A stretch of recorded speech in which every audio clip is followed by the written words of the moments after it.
Well, welcome everyone. Today we're diving straight into something that almost every young adult deals with, but honestly, we rarely talk about it out loud. We are talking about the exhausting, yet absolutely vital dynamics of our relationships, especially with the people we've known our entire lives. Look, if you've ever felt just completely drained after a family dinner, or kind of misunderstood by the people who supposedly know you best, stick around. This explainer is built specifically for you as a guide to navigating these exact relationship challenges.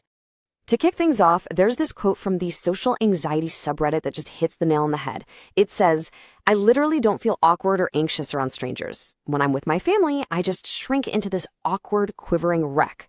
Wow, highly relatable, right? I mean, it totally validates a core relational challenge so many of us face. It's the ultimate paradox. You feel completely alienated and on edge, surrounded by the most familiar faces in your life, but somehow you feel strangely calm around total strangers. So here is our roadmap for today. We'll start with the family awkwardness paradox. Then we'll figure out, are you introverted, anxious, or sensitive? Next up, attachment styles and communication, followed by the power of healthy solitude, and finally, we'll wrap up with recharging your social battery. Okay, let's jump right in. Section 1, the family awkwardness paradox, the weight of expectations. So why is it that the people closest to us often cause the most intense social fatigue? Well, it really just comes down to a simple equation. Strangers, they're a blank slate. There are zero expectations. If you say something a little weird to a barista, whatever, it's fleeting. But your family, they have a long-term record of you. They have these deeply established images of who you were at age 5, 15, and 20. So interacting with them is weighed down by years and years of history. And as a young adult trying to establish your own independent identity, constantly living up to or fighting against that old image is incredibly tiring. Ironically, anxiety actually spikes around familiar people because the stakes are infinitely higher. You actually care about how your loved ones view you, right? This pressure turns what should be casual fun interactions into high-pressure performances. We easily fall into this trap of mind reading, basically assuming we know they're judging us negatively based on our past mistakes. Plus, unlike sitting next to a stranger on a bus, you can't exactly escape a family holiday gathering without causing massive drama. You're essentially trapped with your harshest perceived critics. Moving on to section 2, introvert, anxious, or sensitive. Differences in the nervous system. Now, if you're experiencing this intense social fatigue, you might be wondering, is there something wrong with me? It's a really crucial question to untangle. A lot of young adults confuse their natural personality traits with mental health conditions, but understanding the difference is going to help you self-identify without all that unnecessary self-judgment. The key difference really comes down to your intent. Introversion is simply about your social energy limit. You need downtime to restore your energy, and being alone genuinely recharges your battery. It's totally non-reactive. Social anxiety, on the flip side, is deeply rooted in a fear of judgment. So if you're avoiding a family gathering, it's not because you're tired. It's because you're seeking safety from perceived scrutiny. And for the socially anxious, alone time doesn't actually recharge the battery. It really only offers temporary relief from the fear. But wait, there's a third category we need to look at. Sensory processing sensitivity, or being a highly sensitive person. This is an actual scientific trait where your brain literally takes in more sensory information and processes it much more deeply. Think about a busy family dinner, loud noises, multiple conversations overlapping, subtle facial expressions, complex emotional undercurrents, the whole shebang. What looks like social fatigue or anxiety is often actually just neural saturation. Your brain has simply taken in way too many signals and literally just needs a break. That brings us to section 3. Attachment styles and communication are internal working models. To really understand how we communicate right now as young adults, we have to rewind a bit to childhood development. A fascinating study from the International Journal for Multidisciplinary Research looked into how early caregiver relationships form our internal working models. Basically, these models are like mental blueprints. They guide how we expect to be treated by others and how we handle conflict today.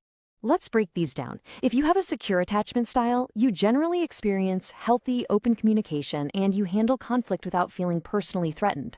But the picture changes a lot for the insecure styles. Anxious attachment often leads to over-reliance on others and this constant lingering fear of rejection, which makes communication super emotionally charged. Then you have avoidant attachment, which causes people to value independence to a fault, often leading to emotional distance and completely shutting down during arguments. And finally, disorganized attachment, which usually stems from inconsistent caregiving, leads to erratic behavior, like pulling people close and then immediately pushing them away. Recognizing your specific style is absolutely the first step to rewiring your communication habits. Section 4. The power of healthy solitude. Finding your baseline. Okay, so now that we've diagnosed where the friction comes from, how do we actually recover? The absolute most crucial point here is understanding the stark difference between being lonely and being in solitude. Loneliness is a pathology. It's a painful distress over a lack of connection. You desperately want to connect but feel like you can't. Solitude, however, that is an intentional, cognitive state. It's a deeply nourishing, essential practice where you actively choose to be alone to ground yourself. When you choose healthy solitude, I want to be clear, you are not rejecting people. You are deliberately regulating your nervous system. Solitude reallocates your brain's resources inward. It gives you that quiet, safe space to process all those emotions that you had to postpone while you were busy interacting. It lets you consolidate your thoughts without constant interruption. Ultimately, stepping away allows your brain to return to its baseline. And guess what? That actually makes you way better equipped to handle your relationships when you do return to them. And finally, Section 5. Recharging your social battery, a low-stress toolkit. So, how do we maintain our important connections without completely burning out? Here's a highly actionable, low-stress roadmap for you.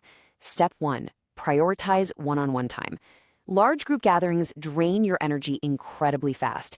A simple one-on-one coffee date builds way deeper trust with far less noise. Step 2. Build low-pressure digital rituals. Sending a funny meme or dropping a quick voice note keeps the bond alive without demanding a 2-hour commitment. Step 3. Utilize love languages. And step 4. Address unresolved conflict? Absolutely, but do so while setting firm emotional boundaries to protect your own peace. Speaking of love languages, they are an absolute game changer here. Words of affirmation, acts of service, receiving gifts, quality time, and physical touch. Listen, you don't need hours of exhausting small talk to show someone you care. Employing these specific micro moments, like giving a quick hug, doing a chore for a sibling, or just sending an encouraging text, builds emotional safety and deep rapport so much more efficiently than forcing yourself to endure a massive, overstimulating family party. I want to take a second to emphasize something incredibly important. As you mature, you might start feeling like an outsider looking in on your own family. And you know what? That might simply mean you have grown emotionally healthier. You're establishing new, authentic boundaries for yourself. You are not defective. You are just evolving. As we wrap up this explainer, I want to leave you with a final, slightly provocative question to think about. Take a hard look at your own habits. Are you using your time alone defensively to hide from judgment and fear? Or are you using it restoratively to heal, process, and prepare yourself to engage with the world on your own terms?